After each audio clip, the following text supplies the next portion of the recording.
All right, it's time for another NFL episode. Woo! Finally. But this time we're predating the NFL even. We're gonna pick a player that started his career in 1919. Ooh. Fritz Pollard. Fritz, yeah. Fritz Pollard, yeah. Loveable losers hanging out in the living room. Loveable losers telling stories and maybe drinking beers. Lovable losers. Okay, so Fritz is just a nickname for Fritz Pollard. His full name is Frederick Douglass Pollard. You mean like the great orator, the great writer, the great social reformer, Frederick Douglass. Yep, with two S's. Douglass. That's. I'm sure that's who he's named after. I didn't look it up and confirm for sure, but I'm pretty sure that he's named after Frederick Douglass, the abolitionist.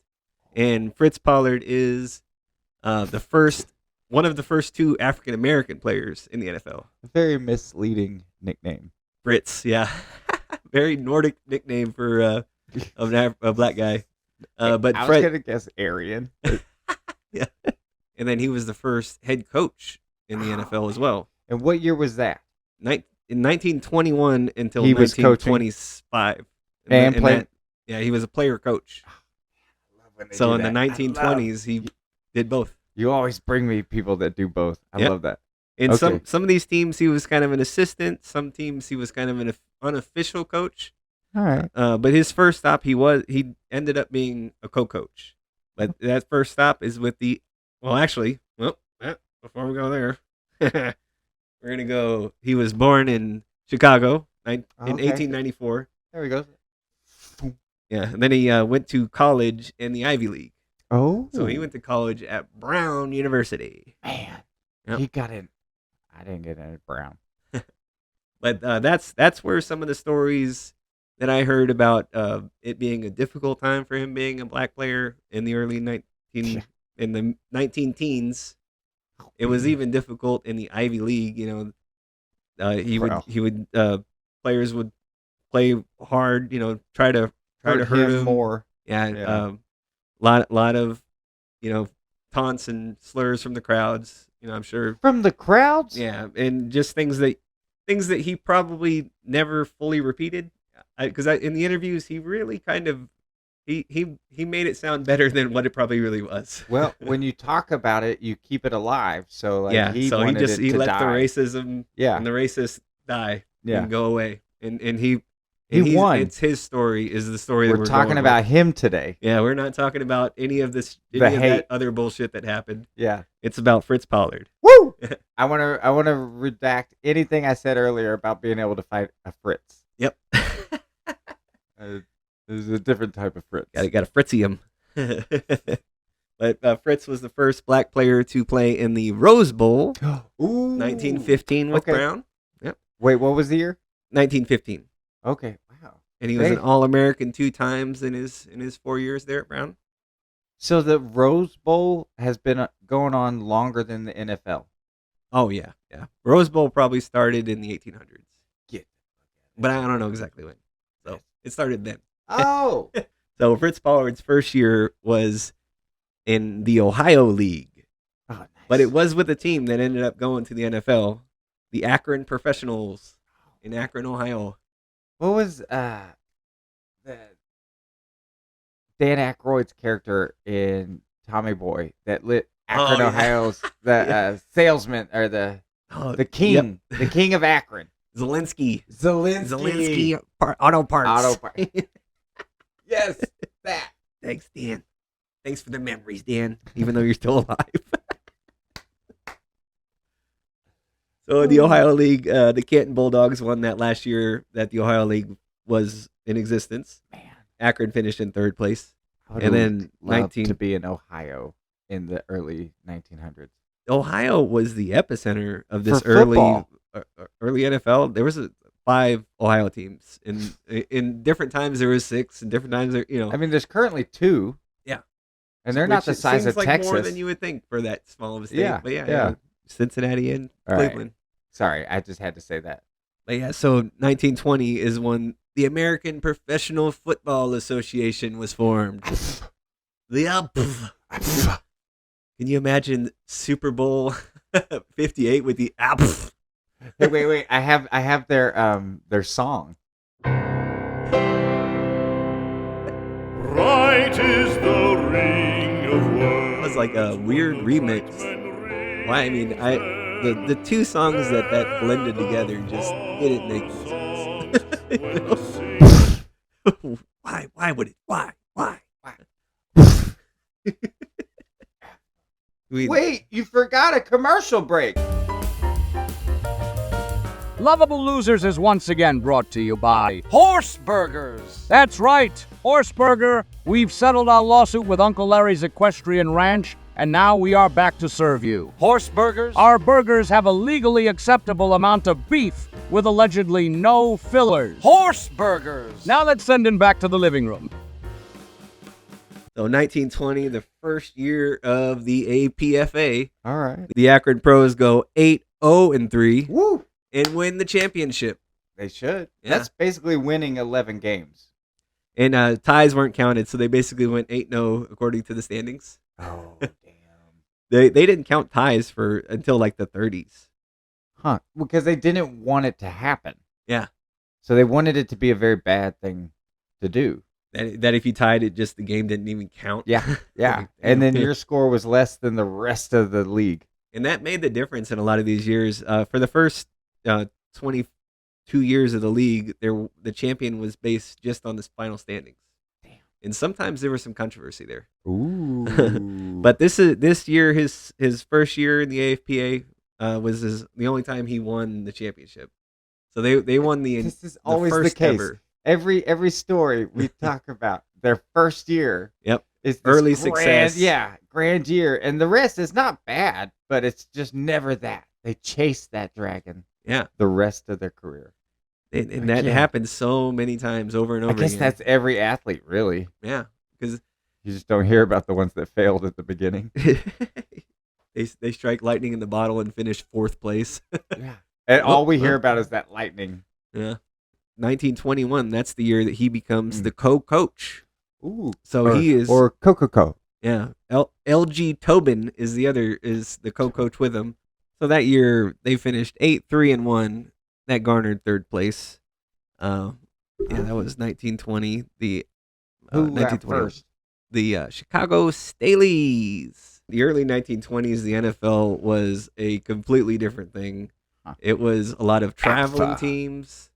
1922 is when they changed to the National Football League. So they only Okay. kept that APFA for 2 years.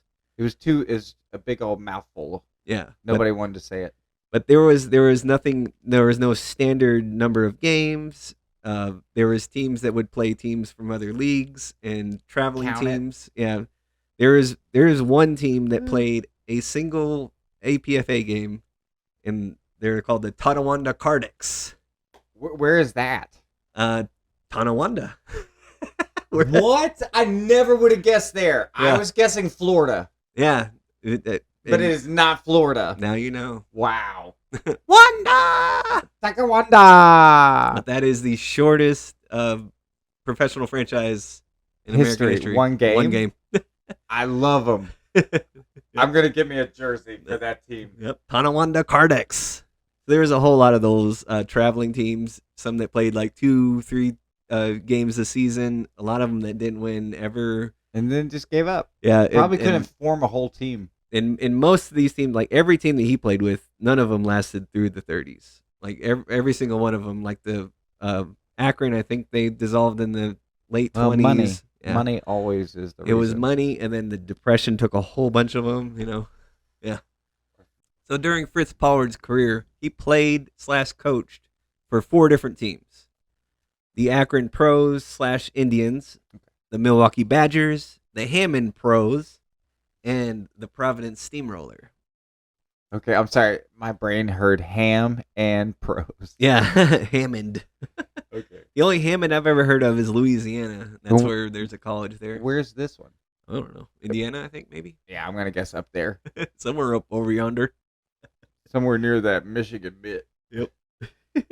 And then So in all of the years that he played, he never played the same number of games any season, and there was never the same number of franchises in the NFL any given season compared to the next. So it was just a free for all.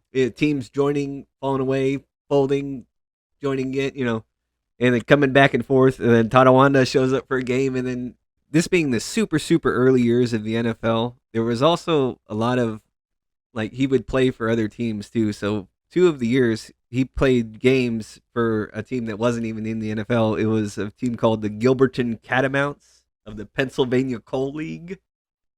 Okay. So it was probably, they paid better the NFL board likely, So he Coal played and coached for that team too. And then he also played NFL games, and he played for multiple teams.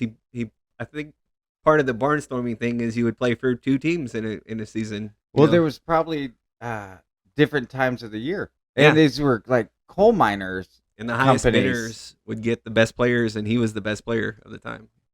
They paid him. Yeah. Yeah. He was like lightning in a bottle, basically, on the fields. It would just be like a matter of time that he would break away with a long touchdown run, like 50, 60, 70, 80 yards Throwing every or single running? game. Running usually. Okay, yeah. he did that right. Okay. But I think Because he did this. yeah, he played quarterback too. He Of played course everything. he did. If Yeah. you're gonna play and coach, you're quarterbacking. Best player on the team. Yeah. So he played every position, I'm sure. He's center. Yeah. He's a 67-year-old coach that also centers. So we've gone through the first six years of his career. Fritz Pollard is doing a great job. He's in 1925. He plays for 3 different NFL franchises: Akron, Hammond, and then there's also time phone's ringing. Oh, it's what are we getting today? Hey, it's ringing from where we're talking, the 3rd team. Okay. But I think it's a business or something. Ooh. It says it's from the Providence Provocateur. Ooh. You want Hi, to see what it is? Yeah. All right. Hello. Hey there, fellas. It's Percy Paulson with the Providence Provocateur. Paulson, hello. And what year are you from, sir? Yes, sir. It's 1925. Excellent. We were just talking about that year, actually. What do you do, sir? Ah, yes. I'm writing an article about a new player we're getting here with the Providence Steamroller. Oh. I hear he's the bee's knees. Oh, and who is that? Oh, it's Fritz Pollard, of course. Oh, man, excellent choice, sir. Write that article and write it twice. Can you tell me anything you've heard of Mr. Pollard? Yes. He is a coach and a player. He is an orator and a writer and a social reform. No, that is a different Frederick Douglass. Ah, applesauce. But he is one of the greatest football players of all time. Will people come to the stadium and shell out some clams to see him? Depends. Is your stadium segregated? So, Percy, you there? There was some interference. Hello, Percy. Come to Adolph's for total body domination. Our owner and renowned physical trainer, Adolf Stevenson, can help get you into supreme shape. Check out the new and improved showers. Yay! Also, be sure to stop by the Energy Protein Bar for a high-energy, high-protein shake. Just ask Ground Goat Yoga instructor Sven Goebbels. All shakes, no juice. Adolf's lifters. Total body. Domination. Now back to the Loveable losers. So in summary, in the wise words of Anthony Kiedis of Red Hot Chili Peppers, steomodulation. All right, so Fritz Pollard, 1925. He goes to the Providence Steamroller. Oh, That's his 3rd stop there in 25, Providence. this is all the same year. Is he playing his own teams? It's the barnstorming thing. So Akron had him for a few games. Hammond had him for a few games. Swapped him. Providence had him for a few games. It's just And he free was flowing. So knowledgeable of the game that he was probably, very coaching well a lot, sought for. assisting with practices and, Oh, just but like then he knew everybody's vital. playbook too. Well, the playbook And- was give me the fucking ball. And watch me go. 1925, yeah. Oh, and here he comes straight down the field with the ball because that's the only person that has it. Yep. Fritz ran a whole circle around everyone. Like, holy shit. He just made love to somebody's girlfriend. Damn. 23 skidoo. Kalamazoo. Flagpole sitter. Yep. So his professional career starts and ends in the same place. He ends it back with Akron in 1926. That's his final career in the NFL. Wow. Okay. So he plays from 1919 in the Ohio League until 1926 in the NFL. So basically, half of his career happened before NFL. Yeah. And then the last 3 years. So in The last 5 years, he was an NFL player. oh, okay. And coach. and in the Pennsylvania Coal League as well. That which Coaching there too. oh man. He- I really see that as there was coal mines, different companies had teams that played each other because they had so many people that hadn't died yet. They had to do something, and baseball wasn't their thing. They weren't fucking whoever the baseball people are. oh yeah, League of Their Own. Yeah, wherever that is. Yeah, we're a football Yeah, place. we're football. Yeah, that whole 8-year career, 3 pre NFL, 5 with the NFL, 69 total games, and he has 18 total touchdowns, 16 rushing touchdowns and 2 receiving touchdowns. Damn. So not like didn't light up the scoreboards, I guess, but then it's an 80-yard, to the house, Oh. But still, they didn't have pads.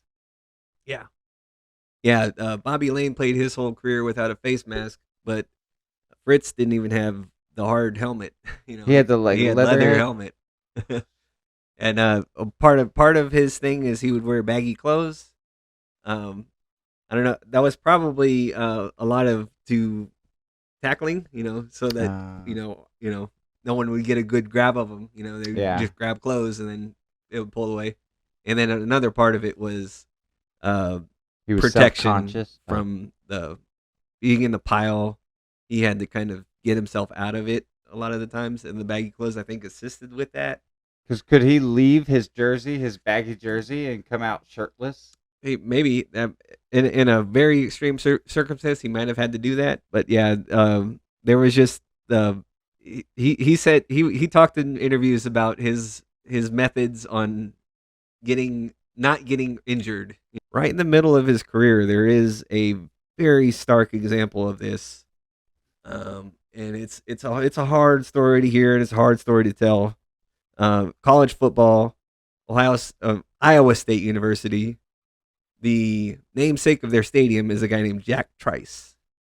Jack Trice was a black player, and he was killed in a game in 1923. In a game. Yeah, he got his collarbone was broken on like the first play of the game, and he stayed in the game. And he ended up injured to the point of dying later in the hospital. Yeah, and that's the namesake of Iowa State's stadium is Jack Trice, and that happened right in the middle of Fritz Pollard's career. So that has to be. But he's a professional. Top of your mind. Yeah, he's in the NFL at this point. And this is a college kid. And this is a college kid. But he's remembering everything he went through at Ivy League. Yeah. He probably had that same injury. It just didn't kill him that night. Kids he played against probably tried to stomp him. And I'm sure people tried to Trice, stomp. they successfully injured him That would to affect. death. Yeah. That would affect somebody. He probably put a lot of focus into behind the scenes of making sure that never happened again. Yeah. His post career, he dedicated to coaching. I called it. Yeah. He actually formed a team in Chicago, his hometown, called the Blackhawks. Nice. It was an all African American professional team. Hey, you tackle one. Blackhawk down. Yep.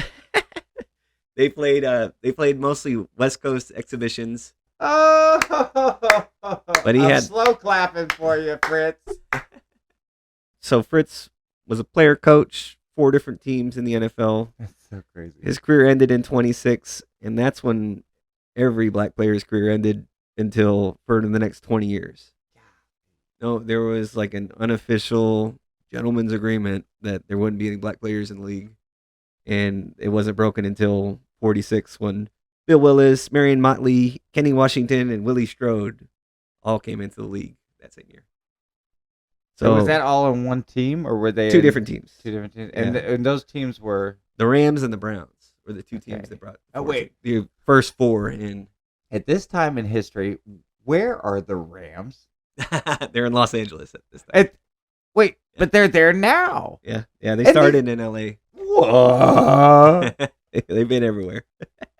And what year was that they broke that So agreement? that's called the first four, and that was in 1946. So 20 years. You said that, but Yeah. I just want to reiterate that. but that's- 20 years Yeah. of this unjustified agreement Yeah, between white owners. we've come a long way, but there's still a long way to go. Because Fritz was a head coach in 20 to 26, and if you want to get infuriated, guess when number 2, the second black head coach, was in the league? Recently, 1989.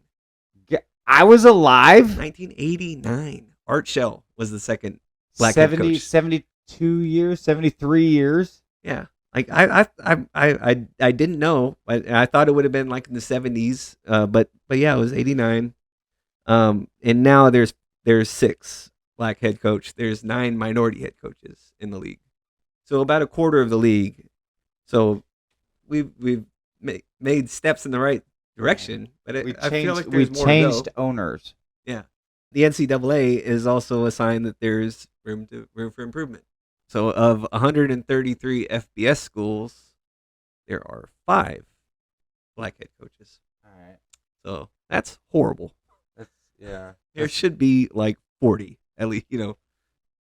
5 is bad, and then there's others. It's like 28th. There's still room for improvement.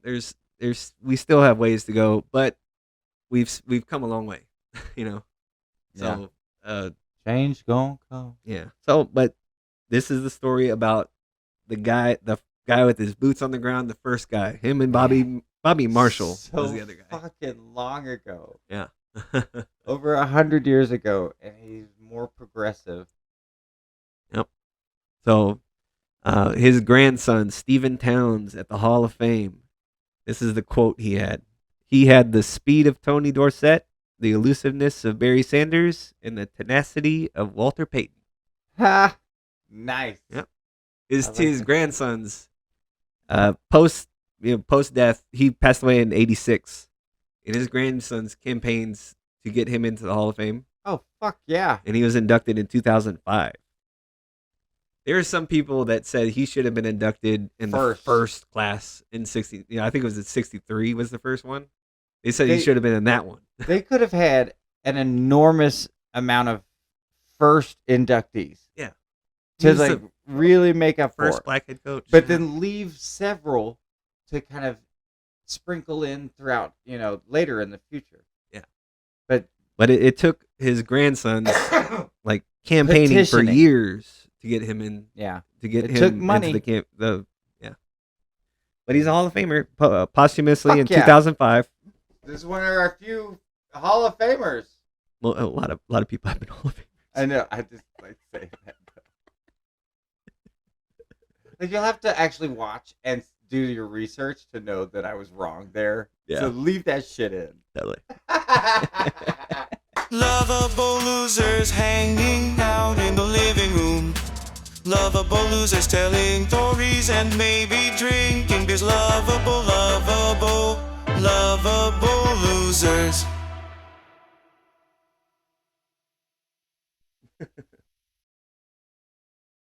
Okay. That was perfect. That was perfect timing.